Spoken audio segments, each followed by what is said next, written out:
Fala pessoal, meu nome é Xana Rambucão, esse é o Me Acabei de Ler, sejam bem-vindos a mais um vídeo aqui do canal. E hoje vamos responder mais uma caixinha que eu abri lá pelo Instagram, a caixinha dos clichês literários. Se você é novo por aqui, já deixa seu like, se inscreve no canal, ativa o sininho para receber coisa nova 2 vezes por semana e manda o nosso conteúdo para o máximo de pessoas que você conheça que gostem de literatura. Isso ajuda demais o canal a continuar crescendo. Se você quiser acompanhar mais de perto o dia a dia do canal, projetos futuros, leituras em andamento, caixinhas que eu coloco para fazer vídeos como esse, é só seguir lá no Instagram, @meacabeideler. E aquele pedido de sempre, se você fazer qualquer compra no site da Amazon Americanas ou Submarino, pode ser uma cera depilatória ou velas aromáticas, usa o link do canal e tá na descrição do vídeo. Receba uma pequena comissão em cima de sua compra e não mudem absolutamente nada o valor final. Pessoal, clichês literários são aquelas coisas que acontecem muito em vários livros, que normalmente são piegas, são bregas, e que os autores colocam corriqueiramente os personagens principais ou os personagens secundários. O escolhido, triângulo amoroso, Insta-love, que é amor instantâneo, viu, o cara se apaixonou, esse tipo de coisa. Então eu perguntei a vocês lá no Instagram quais os clichês literários mais incomodavam vocês. Vocês me mandaram um monte, tivemos vários repetidos, tivemos também alguns que não eram bem clichês, mas livros cheios de clichê, como Teto para Dois e Orgulho e Preconceito, por exemplo. Mas assim, Orgulho e Preconceito, quando ele foi lançado, não era clichê. Então vamos deixar isso bem claro, tá? Ele foi lançado numa época que ainda não era clichê. Ele criou o clichê. Eu acho que cabe melhor. Ele estava na criação dos clichês. Mas vamos lá, vamos começar a responder essas caixinhas. Eu trouxe alguns livros que mostram esses clichês e eu digo o que eu acho deles, se eu gosto, se eu não gosto, dependendo do livro, se gosto ou não. Mas vamos lá, vamos começar. Eu escolhi 10 respostas nas caixinhas para comentar por aqui. A primeira resposta é de Andriele Matos B. O escolhido. O protagonista é o único no mundo inteiro que pode salvar tudo. Sem ele já era. Para esse eu escolhi o mais óbvio. Todo mundo já leu, todo mundo conhece. Ele grita isso, ele é basicamente isso, ele se sustenta em cima disso, que é Harry Potter. Harry é o menino escolhido, o menino que sobreviveu, o único que pode derrotar Voldemort. E acompanhamos a história toda junto com Harry e até o final, né? Eu não posso falar o final, quase que eu falo o final aqui, mas assim, Harry é o escolhido, a história se ancora toda nele. Esse clichê é basicamente o livro inteiro. O livro é o clichê do escolhido. Inclusive, eu adoraria que no final de Harry Potter, por exemplo, o escolhido não fosse Harry, fosse Neville, por exemplo. Eu acho que seria bem interessante. Isso, assim, acho que ia dar uma pirada na cabeça das pessoas. Já pensou? Neville chega lá e mata Voldemort no final, enfim. Aí, a propósito, quando bem trabalhado, eu gosto muito do clichê do escolhido, porque você tem a quem seguir, você sabe pra quem torcer, e se bem trabalhado, se o personagem tem carisma, tem profundidade, é maravilhoso. A caixinha número 2 é do Aruon Nala, a tribo do desajustado, dos excluídos. Para esse eu escolhi um desajustado, que é o Percy Jackson, da série Percy Jackson. Percy, ele é desajustado, ele é desastrado, ele é disléxico, e ele se mete em problemas o tempo inteiro, ele não tem amigos até que ele encontra pessoas similares a ele. Então acaba entrando numa tribo de pessoas desajustadas que naquelas situações específicas combinam muito bem. O Rick Riordan aqui faz um trabalho muito legal nos laços que ele cria entre esses personagens, nessa amizade que vai se desenvolvendo, na construção do vilão, na construção da oposição dos nossos personagens principais contra esses vilões. Inclusive, eu estou devendo a vocês há alguns meses os 2 volumes finais em resenha aqui no canal. Eles vêm, gente. Eu acho que vou fazer 2 vídeos em um, tá? Vou pegar os 2 últimos livros, fazer um vídeo só pra encerrar a série rapidinho e colocar um vídeo extra pra vocês aí. Eu gosto do clichê da tribo dos desajustados excluídos aqui, mas normalmente eu não gosto. Eu não gosto principalmente pelo caminho que ela vai, que é normalmente aquele os desajustados excluídos que se tornam populares, legazões, poderosos. Aqui é diferente, ele é desajustado por um outro motivo. E isso é muito bem trabalhado aqui. Então eu acho que vale muito a pena ler nesse livro aqui, nesse tipo de história. @Zetburn, eu acho que é assim, tá, gente? Mandou casais que começam se odiando e depois do nada estão se pegando. Na verdade, essa daí teve um monte de gente que respondeu. Ele foi o primeiro que apareceu na lista, foi o que eu acabei escolhendo. Mas um monte de gente acabou apontando esse.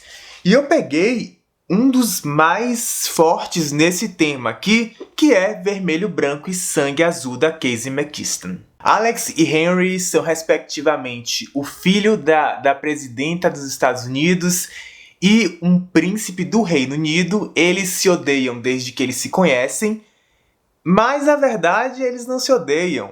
Eles se querem. E aí tem aquele jogo de gato e rato, Enemies to Lovers. E é exatamente o que pediram na caixinha, que é isso aqui. Eu gosto muito. Eu dei muita risada com esse livro. E pra ser bem sincero, é um clichê que muito dificilmente me incomoda. Porque eu acho a dinâmica legal. Assim, ó, tem um livro que pra mim não funcionou, que é esse aqui, ó, Filhos de Sangue e Osso. Nele, a coisa é feita de forma tão instantânea, tão de uma hora pra outra, é um Enemies to Lovers, gato e rato, que depois vira Insta-Love, assim. Insta-Love, pra quem não sabe, é um amor instantâneo, tá? E é usado dessa forma que acaba sendo muito ruim, sabe? Eu realmente não gostei, pra mim é o ponto mais baixo daquele livro. Nesse caso aqui, a atração existe entre eles desde o primeiro momento. O leitor, ele pega essa atração deles já no primeiro momento, ele já sente que eles vão se pegar, em algum momento eles vão se pegar. Não se enganem pela capa fofa, ele deve ser um livro de 16, 18 anos, tá? Que eles se pegam de verdade, mas é bem isso. Eles se odeiam e de repente eles estão num frenesi. É isso, é exatamente isso que acontece aqui. A próxima caixinha é da Papeliche, que é rivalidade feminina. Esse é um clichê que eu gosto muito raramente. Na verdade, eu não gosto. Eu acho desnecessário, eu acho batido, eu acho datado, eu acho extremamente datado. Eu acho que é uma coisa tão anos 90, início dos anos 2000, rivalidade feminina nos livros, que normalmente é por causa de homem ou por causa de popularidade. É algo que eu realmente não suporto. Mas eu consegui, na minha estante, trazer um exemplo em que eu gostei e um exemplo em que eu não gostei. O exemplo em que eu não gostei foi Cidade dos Ossos. Existem duas personagens aqui que são bem principais ali, bem protagonistas. A protagonista em si e uma outra personagem que tem bastante relevância. São duas mulheres, mais ou menos na mesma idade. E existe uma intriga, não é uma intriga, é uma rivalidade de um dos lados apenas. A outra simplesmente tá cagando. Mas um dos lados tem muita rivalidade por atenção. É exatamente por isso, por atenção. E eu achei tão desnecessário. Foi uma personagem que não fizeram nada com a personagem praticamente o livro inteiro e deram essa rivalidade. Ela praticamente existia para ter a rivalidade. Eu achei tão desnecessário. Chega a azedar um pouquinho o personagem pra mim. Já um exemplo em que eu gostei, também é um livro YA, também é um livro de fantasia, que é A Lâmina Assassina. Nesse livro temos a personagem principal, Celaena Sardothien, e temos Lysandra, que é uma outra personagem mais ou menos da mesma idade ali da Celaena. Quase que eu dava um spoiler agora. A rivalidade existe aqui, mas ela existe porque o mundo meio que fez elas terem essa rivalidade. O mundo meio que jogou elas uma contra a outra. Uau, Sarah J. Maas está fazendo uma crítica ao patriarcado. Mas é bem isso, tá, gente? Elas são forçadas por um grupo de pessoas que se aproveitariam daquela situação a estarem uma contra a outra. E é muito interessante ver o desenvolvimento do relacionamento delas nos outros livros da série. Por isso eu gosto, principalmente por causa do desenvolvimento desse relacionamento e do peso que ele vai ter lá na frente. A Marta K. Albuquerque mandou o boy lixo que vira príncipe. Esse é outro clichê que eu não gosto. Eu acho mais um desnecessário. Eu acho que tem outras formas de você colocar um personagem ali pra se apaixonar. Ele pode ser carrancudo, mas ele não precisa ser um boy lixo. Ah, porque ele tem traumas da vida. Eu acho que não justifica, tá? Mas eu trouxe um aqui que eu gostei, que é Enraizados, da Naomi Novik. Eu amei esse livro, inclusive ele tem resenha aqui no canal, vou deixar linkado aqui em cima na descrição do vídeo. Ele é um livro que conta a história de uma vila que está rodeada de uma floresta amaldiçoada. A floresta, ela é uma floresta má e a floresta quer devorar o vilarejo. E a única barreira entre o vilarejo e a floresta é um mago chamado Dragão. E a cada 10 anos, se eu não me engano, esse mago escolhe uma das moças do vilarejo e leva com ele. Ninguém sabe por quê. O boy lixo. Por que o boy lixo? Porque ele força as mulheres a irem com ele. Mas tudo fica muito bem explicado durante o livro. Por que ele não é esse boy lixo todo? O porquê ele leva as moças com ele? Por que ele vira esse príncipe? Por que ele precisa fazer isso? O que é que ele consegue oferecer para essa moça específica que ele leva a cada 10 anos? Existe um pouquinho de síndrome de Estocolmo aí? Existe. Mas ainda assim eu não acho que seja uma coisa pesada nesse livro. De verdade. Eu acho que é um livro gostoso de ler, leve, com um mundo muito gostoso, sabe? Vale a pena. Lu_Soares 2005 mandou: só tem uma cama. Gente, pra isso não preciso falar mais nada, né? Teto para dois. É isso. Inclusive, tem um vídeo no Instagram de uma menina fazendo uma paródia exatamente disso. De uma pessoa que fala assim: ah, eu odeio esses livros clichês. Aí ela abre o livro e fala assim: só tem uma cama. Muito eu, gente. Muito eu. Porque eu adorei esse livro. É o único livro que eu tenho com essa proposta, só tem uma cama, mas eu adorei ele de verdade. Eu sou uma piada, velho. Eu sou muita piada. A próxima caixinha é de livros e resenhas by me. A mocinha é feia e besta e o garanhão corre atrás dela, ou tenta. Para essa tem diversas versões, gente. Tiveram várias caixinhas com a mesma resposta. A mocinha desastrada, a mocinha feia, a mocinha desajustada. E todos eu só consegui lembrar da mesma pessoa, que é Bella, de Crepúsculo. Ah, Bella é desajeitada, ela dá 2 passos, ela cai. Bella se acha extremamente normal. Bella é extremamente pálida. Bella gosta de Morro dos Ventos Vivantes, nada contra, nunca li. Mas ela tem todas aquelas descrições que colocam ela como uma pessoa esquecível e desastrada. Mas aparentemente todo mundo do livro quer pegar a Bella, todo mundo quer ficar com ela no final. Eu não sinto nada com relação a esse clichê. Eu acho que ele foi usado muito, até a exaustão, mas sinceramente eu não sinto nada sobre ele. A Laila Benevides mandou um dos que eu mais odeio. Então tem um que eu odeio mais que esse, eu acho. Quando a personagem é aquele estereótipo, eu sou diferente das outras garotas.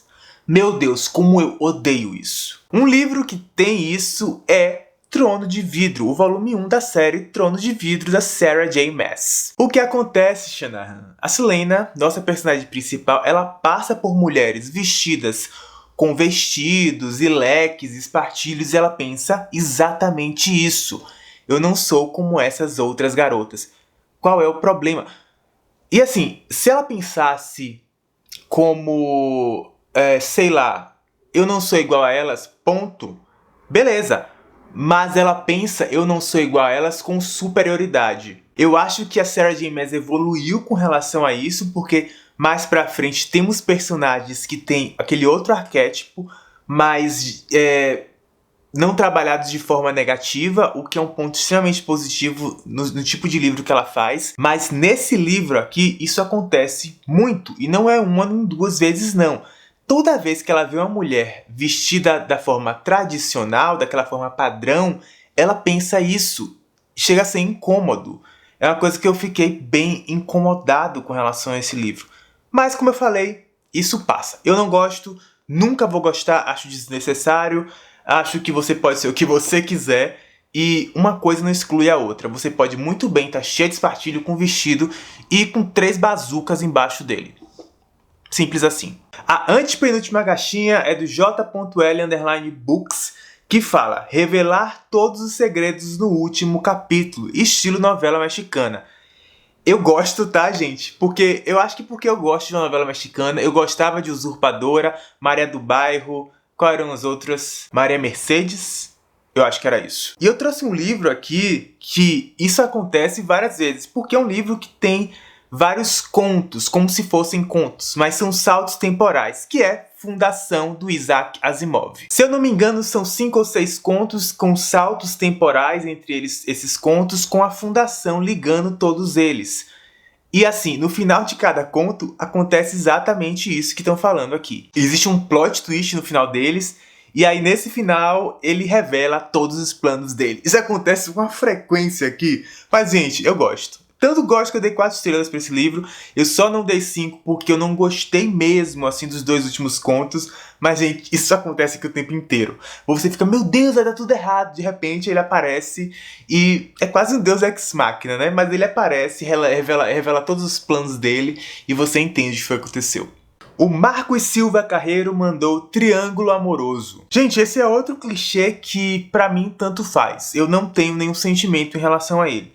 Quando é bem feito, pra mim é ok. Quando é mal feito, é muito ruim. Eu acho que depende da proposta do livro. Mas não é nada que eu diga assim, meu Deus, o triângulo amoroso é fantástico. Eu tô sacudindo o livro aqui, não fiz nenhum suspense, né? Em Amores Verdadeiros acontece exatamente isso. Um triângulo amoroso. Só que ele é feito de uma forma tão diferente, tão inovadora, pelo menos as coisas que eu já li, que ele é muito bom. Você entende o peso da escolha da pessoa ali que tá no meio do triângulo. Você entende as dores das outras partes.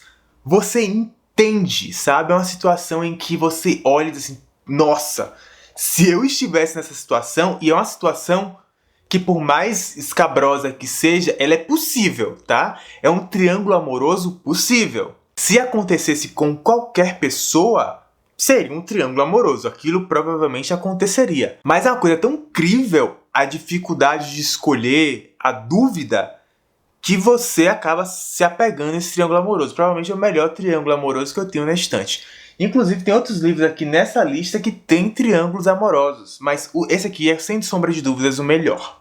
Eu deixei a última caixinha com o clichê que eu menos gosto pro final. Aproveite e já se inscreve no canal se não é inscrito, deixe seu like já, que é deixado pelo Sextou Literário Insta-Love. Quem me conhece sabe o quanto eu odeio esse clichê. Pra mim ele nunca é bom. Eu nunca encontrei um livro em que eu gostasse do Insta-Love. Eu sempre acho que o Insta-Love é um relacionamento mal trabalhado. E é exatamente isso, porque ninguém começa a amar o outro de uma hora pra outra. Isso não existe. Você pode ficar com sensações hormonais muito fortes com relação às outras pessoas. Mas você se apaixonar a ponto de sacrificar sua vida por outra pessoa, ou colocar pessoas que você conhece há muitos anos em risco por outra pessoa, isso não existe, tá, gente? Não existe. E como eu sou extremamente contra o Insta-Love, na velocidade 3 da dança do Corel, na potência 10, eu trouxe pra mim o pior Insta-Love que eu tenho na minha estante inteira, que foi o Ri. Eu ri muito quando eu vi esse Insta-Love, gente. Que é Uma Chama Entre as Cinzas, Sabata a Rir. Quem acompanha o canal provavelmente já suspeitava disso. Eu já falei que eu não gosto de Laia, não vou entrar mais nesse mérito, mas eu vou falar do Insta-Love. Por quê?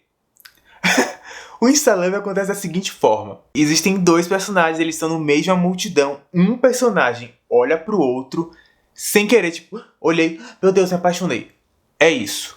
Um personagem olha pro outro e eles se apaixonam instantaneamente, a ponto de colocar a própria vida em risco, tipo, 15 páginas depois. É isso. É ruim assim. Então é isso, pessoal. Essas são as minhas opiniões sobre os clichês que vocês trouxeram pra mim, com alguns exemplos positivos e negativos. Um beijo grande, até a próxima. Eu vou abrir logo outra caixinha por lá. Tchau, tchau.